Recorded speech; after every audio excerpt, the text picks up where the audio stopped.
જ્યારે ગુજરાતી લોકસાહિત્યની વાત આવે ત્યારે માયાભાઈ આહિરનું નામ લીધા વગર રહેવાય જ નહીં. એ એક એવા કલાકાર છે જેમના હાસ્યની પાછળ જીવનના બહુ ઊંડા પાઠ છુપાયેલા હોય છે. સાવ સામાન્ય રોજબરોજની વાતોમાંથી એવી ફિલોસોફી કાઢે છે ને કે આપણે હસતા હસતા વિચારતા થઈ જઈએ. તો ચાલો આજના આ વિશ્લેષણમાં આપણે માયાભાઈના 5 મુખ્ય વિચારોને નજીકથી સમજીએ.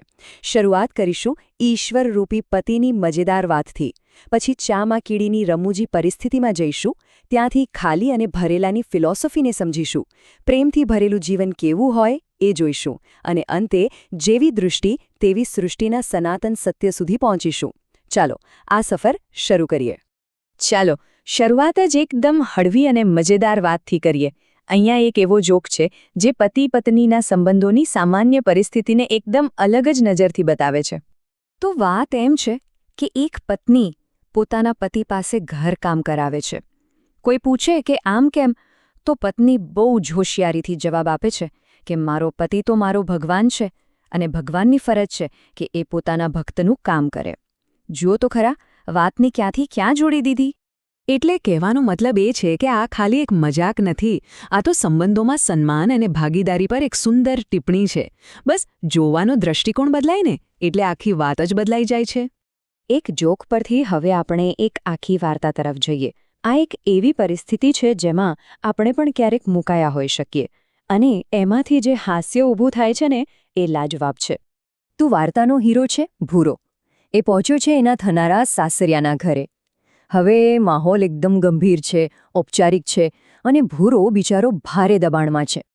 હવે થાય છે એવું કે ભૂરાને ચા મળે છે પણ એમાં એક કીડી હોય છે. એ બિચારો ચૂપચાપ એને કાઢવાની કોશિશ કરે છે પણ એના કાકાની નજર એના પર જ હોય છે. એમને લાગે છે કે ભત્રીજાને શરમ આવે છે અને વધારે ચા માંગતા અચકાય છે. આ ગેરસમજ બધી ગડબડ કરે છે. ભૂરો તો ઈશારામાં સમજાવવાની કોશિશ કરે છે કે ચામાં કંઈક છે, પણ કાકા તો ઊંધું જ સમજે છે અને ઉપરથી દબાણ કરીને કડક અવાજમાં આદેશ આપે છે. બસ આ સાંભળીને ભૂરાની તો બધી હિંમત જ તૂટી જાય છે.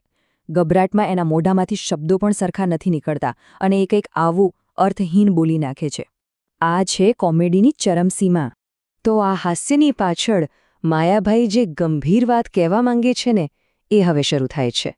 આ વિભાગ આપણને કોમેડીમાંથી સીધા જ જીવનના ગહન સત્ય તરફ લઈ જાય છે, જે માયાભાઈની ખાસિયત છે. માયાભાઈ એક કલાકારનું ઉદાહરણ આપે છે. એ કહે છે કે કલાકાર જ્યારે સ્ટેજ પર હોય છે ત્યારે એ પોતાની જાતને ખાલી કરી દે છે, એટલે કે પોતાનું સર્વસ્વ શ્રોતાઓને આપી દે છે. અને આ જ વાતમાંથી એ એક બહુ મોટો સિદ્ધાંત સમજાવે છે. એટલે એમનો કહેવાનો અર્થ એ છે કે જીવનમાં ખાલી ન રહેવું, પણ શેનાથી ભરેલા રહેવું? પૈસાથી નહીં, પણ પ્રેમ, ભક્તિ અને સારા સંબંધોથી. જો આપણું મન આ બધી સારી બાબતોથી ભરેલું હશે તો નકારાત્મક વિચારો માટે જગ્યા જ નહીં રહે. હવે આ ભરેલા રહેવાની ફિલોસોફીને પતિ પત્નીના સંબંધ પર કઈ રીતે લાગુ કરી શકાય? ચાલો એના માટે એક બહુ જ સુંદર પ્રયોગનું ઉદાહરણ જોઈએ. વાત એવી છે કે એક પતિ પત્ની નક્કી કરે છે કે આપણે 1 વર્ષ સુધી એકબીજાની ભૂલો એક નોટબુકમાં લખીશું. આ એક પ્રયોગ છે જે બતાવે છે કે સંબંધને જોવાની 2 રીત કેવી હોઈ શકે છે. તો વર્ષ પૂરું થાય છે. પતિ પોતાની ડાયરી ખોલે છે. એમાં તો પાને પાને ફરિયાદો છે, જેમ કે મેં ભીંડાનું શાક ખાવા માંગ્યું હતું ને તે કઢી બનાવી, તારા ભાઈ માટે રબડી બનાવી પણ મારા ભાઈ માટે કેમ નહીં. બસ આવી નાની નાની વાતોથી આખી ડાયરી ભરી દીધી હતી. પણ પછી વારો આવે છે પત્નીની નોટબુકનો. જ્યારે ખોલવામાં આવે છે તો બધા અવાક થઈ જાય છે, કારણ કે એમાં પહેલા પાના સિવાય બાકીના બધા જ પાના કોરા હતા. આ ખાલી પાના જ બધું કહી દે છે. માયાભાઈ આનું કારણ સમજાવતા કહે છે કે જેમ કોઈ તળાવનું પાણી એકદમ સાફ હોય ને તો તળિયે પડેલા કાંકરા દેખાતા નથી, બસ એમ જ જો જીવનમાં પ્રેમનું પાણી ભરપૂર હોય તો નાની મોટી ભૂલો દેખાતી જ નથી.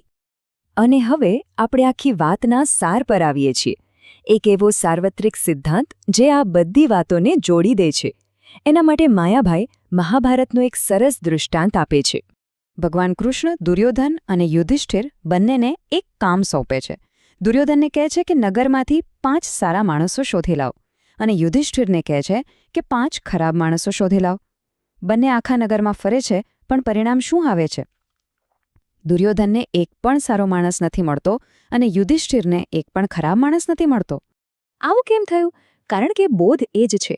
આપણે દુનિયાને એવી નથી જોતા જેવી એ છે, પણ આપણે દુનિયાને એવી જોઈએ છીએ જેવા આપણે પોતે છીએ. દુર્યોધનની દૃષ્ટિમાં જ ખરાબી હતી, એટલે એને બધે ખરાબી જ દેખાય, અને યુધિષ્ઠિરના હૃદયમાં સારાપ હતી, એટલે એમને કોઈ ખરાબ દેખાયું જ નહીં.